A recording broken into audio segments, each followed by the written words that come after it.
Good morning students. आज हम twelfth geography unit second का fourth chapter that is human development वो start करेंगे। ये लास्ट चैप्टर है सेकंड यूनिट का। तो ह्यूमन डेवलपमेंट का क्या मतलब हो गया? डेवलपमेंट किसकी? ह्यूमन की। अब ह्यूमन की डेवलपमेंट को पढ़ने से पहले हमें दो टर्म्स को पढ़ना जरूरी है, that is growth and development. And what is the difference between growth and development? Both growth and development refers to change over a period of time. यानी ये जो दोनों टर्म्स हैं ये किसको रेफर करती हैं? चेंज ओवर अ पीरियड की क्या चेंज आया है, पर्टिकुलर टाइम पीरियड में क्या चेंज आया है। अब ग्रोथ क्या है? Growth is quantitative measure and it may be positive और नेगेटिव। यानी ये क्वांटिटी पे डिपेंड करती है और ये पॉजिटिव भी हो सकती है, नेगेटिव भी हो सकती है। बट जो डेवलपमेंट है, development means qualitative measure which is always positive. Development is always positive and it depends on quality. It refers to qualitative measures.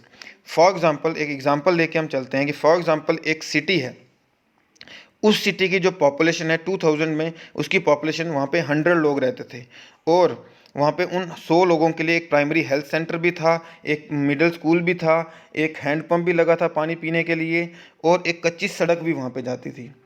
But 2010 में आके उसी एरिया की जो पॉपुलेशन है, जो वहाँ पे 100 लोग रहते थे, अब वहाँ पे 200 लोग हो गए।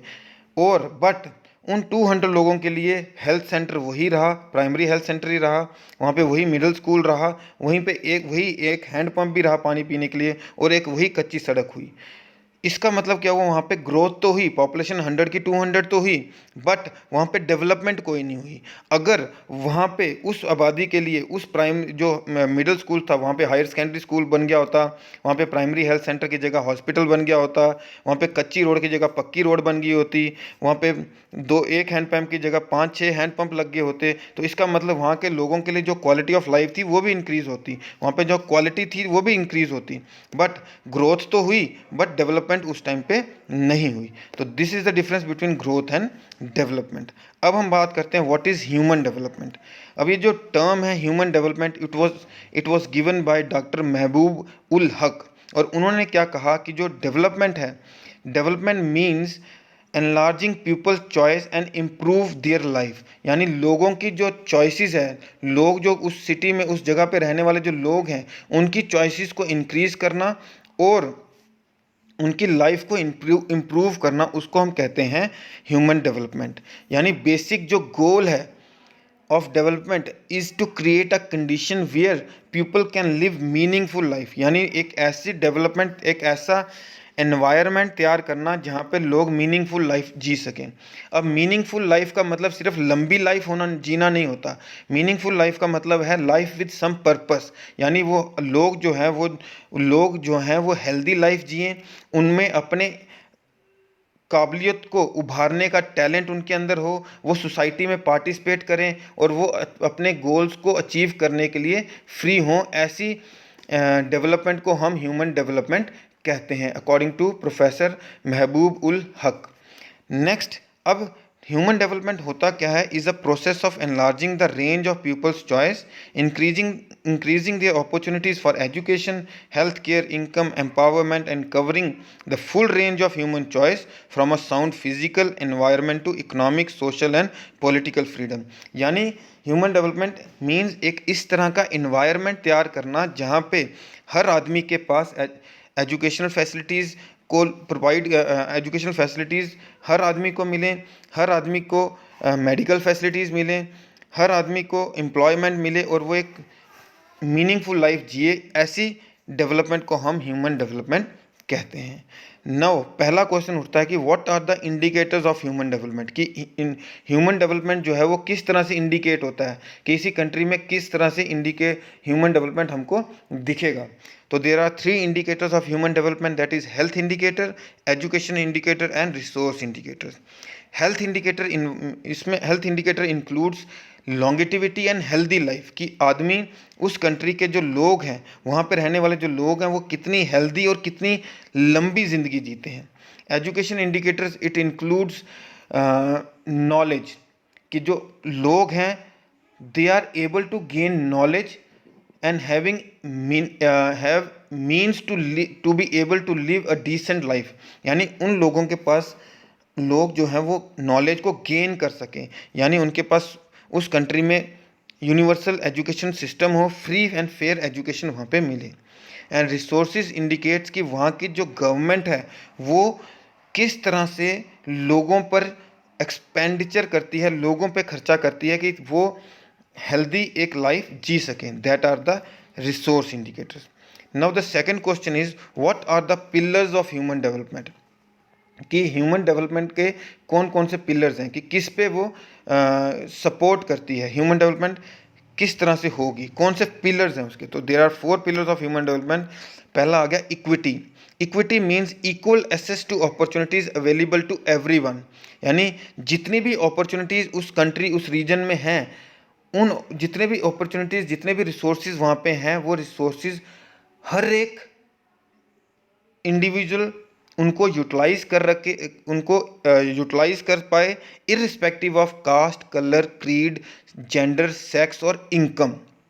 Next is sustainability. Sustainability means continuity in the availability of opportunities. Continuity in the availability of opportunities का मतलब कि उस कंट्री में जितने रिसोर्सेज हैं उन रिसोर्सेज को इस तरह यूटिलाइज किया जाए कि जो हमारी आगे आने वाली जनरेशन है वो भी उन रिसोर्सेज का इस्तेमाल कर सके। Next is productivity. Productivity here means human labour productivity. Human labour productivity मतलब आदमी की काम करने की क्षमता को इंक्रीज करना। अब आदमी की काम करने की क्षमता को इंक्रीज हम कैसे करेंगे, जब आदमी के पास नॉलेज होगी, जब हम उसको नॉलेज देंगे, उसको बेटर हेल्थ फैसिलिटीज़ देंगे, बेटर जॉब फैसिलिटीज़ देंगे, बेटर इनकम उसकी होगी, तो उसकी काम करने की क्षमता भी बढ़ेगी। And last is empowerment. Empowerment means to have the power to make choices, कि वहाँ पे रहने वाले जो लोग हैं उनमें इतनी पावर हो, उनमें इतनी पावर हो कि वो अपनी चॉइसेस को खुद चूज़ कर सकें। और वो पावर उनके पास कब आएगी, जब उनको फ्रीडम दी जाएगी अपनी कैपेबिलिटीज़ को इंक्रीज करने के लिए। तो these are the pillars of human development. Now next comes the approaches of human development. अब अप्रोचेज ऑफ ह्यूमन डेवलपमेंट की कौन कौन सी अप्रोचेज हैं जिनको लगा के हम ह्यूमन डेवलपमेंट कर सकें। तो there are 4 approaches of human development, that is income approach, welfare approach, basic needs approach and capability approach. Income approach जो है ये सबसे ओल्डेस्ट अप्रोच है, जिसका मतलब है कि जो आदमी की इनकम है उसको हम इंक्रीज़ करेंगे तो उससे उसका बेटर स्टैंडर्ड ऑफ लिविंग होगा। अगर आदमी की इनकम ज़्यादा होगी तो उसका स्टैंडर्ड ऑफ लिविंग ज़्यादा होगा, स्टैंडर्ड ऑफ लिविंग ज़्यादा होगा तो उनका लेवल ऑफ ह्यूमन डेवलपमेंट भी ज़्यादा होगा। Next is welfare approach. Welfare approach जो है, वेलफेयर अप्रोच इट इंडिकेट्स ये उन चीज़ों पे ये अप्रोच उन चीज़ों पे फोकस करती है जो गवर्नमेंट एक्सपेंडिचर करती है लोगों पे, लोगों की फैसिलिटीज़ पे, चाहे वो हेल्थ हो, चाहे वो एजुकेशन हो, सोशल सेक्टर हो, एटसेट्रा। यानी the government is responsible for increasing the level of human development by maximising expenditure on the welfare of its society. Next is basic needs approach. Basic needs is जो हमारी basic ज़रूरतें हैं, जो पहले रोटी कपड़ा मकान जो होती थी, बट नाउ जो इंटरनेशनल लेवल ऑर्गेनाइजेशन है ILO, उसने 6 बेसिक नीड्स जो है वो आइडेंटिफाई कर रखी हैं, जिसमें आ गया health, education, food, water supply, sanitation and housing. इन चीज़ों को जब हम पूरा करें, that is basic needs approach. And next is capability approach. Capability approach this was given by professor Amartya Sen who was from India and he was a Nobel prize winner also. इन्होंने कहा कि हमें आदमी की कैपेबिलिटी को इंक्रीज करना है in the areas of health, education and access to all the resources in the society. That is the capability approach. Next is measuring human development. अब वो कौन सी चीज़ है जिससे हम ह्यूमन डेवलपमेंट को मेज़र कर सकें। तो ह्यूमन डेवलपमेंट को मेज़र करने के लिए doctor Mehboob ul Haq and professor Amartya Sen ने 1990 में एक इंडेक्स दिया जिसको हम कहते हैं ह्यूमन डेवलपमेंट इंडेक्स। अब ये जो ह्यूमन डेवलपमेंट इंडेक्स है, ये जो कंट्रीज़ की जो परफॉर्मेंस है ऑन द बेसिक की एरिया, जो हमारे 3 की एरियाज़ हैं, that is health, education and resources.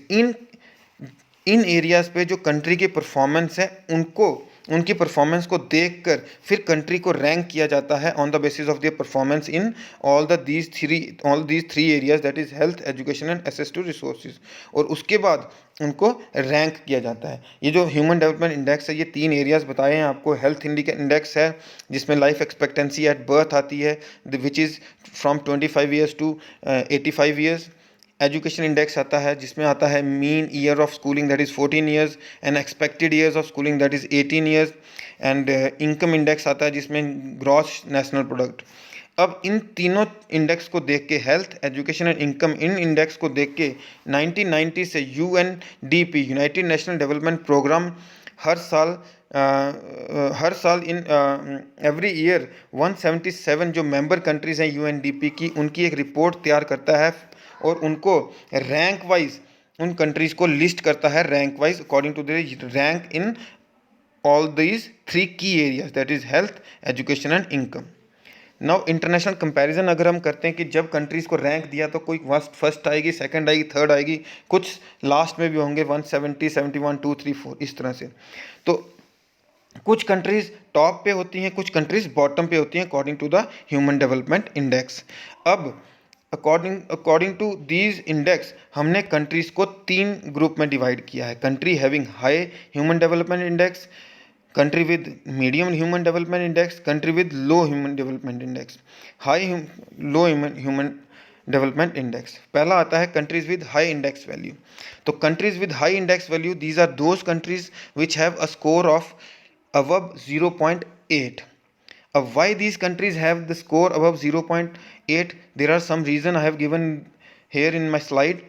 First is कि इन कंट्रीज़ में जो गवर्नमेंट है उसकी जो मेन प्रायोरिटीज़ है कि वो ज़्यादा खर्चा हेल्थ पे करती है और एजुकेशन पे करती है लोगों की। सेकंड, वो जो गवर्नमेंट है उस कंट्री की, वो सोशल सेक्टर में ज़्यादा इन्वेस्ट करती है। वहाँ की जो गवर्नमेंट है वो गुड गवर्नमेंट है। और लास्ट कि वहाँ पे जो गवर्नमेंट है, उस कंट्री में जो रहने वाले लोग हैं वहाँ पे सोशल डाइवर्सिटी कम है।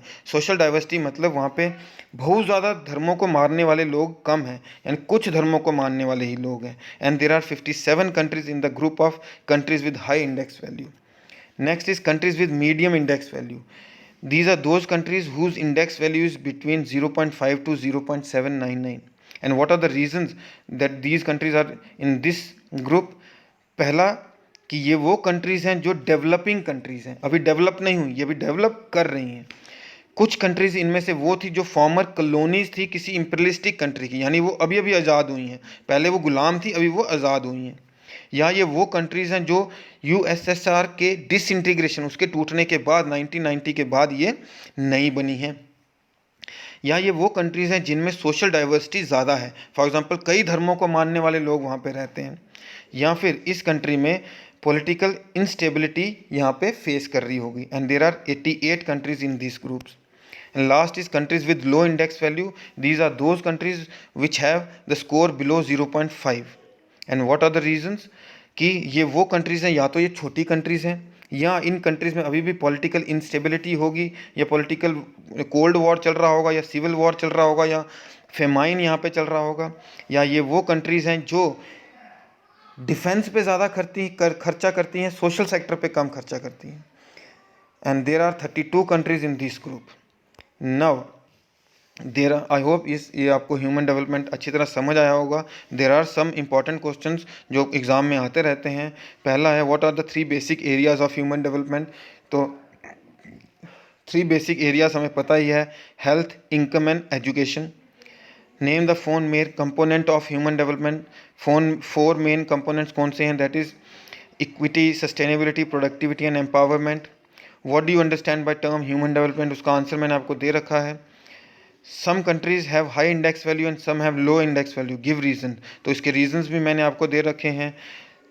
इक्विटी, सस्टेनेबिलिटी, प्रोडक्टिविटी और एम्पावरमेंट को अलग अलग डिस्क्राइब करने को भी, आपको डिफाइन करने को भी आ सकता है, तो इसका आंसर भी मैंने आपको दे रखा है। तो आई होप आपको ये यूनिट समझ आई होगी। अगर कोई प्रॉब्लम आपको आती है तो मेरा नंबर मैंने इसमें दे रखा है, आप मुझे किसी भी टाइम पे कॉल कर सकते हैं। Thank you. जय हिंद, जय भारत।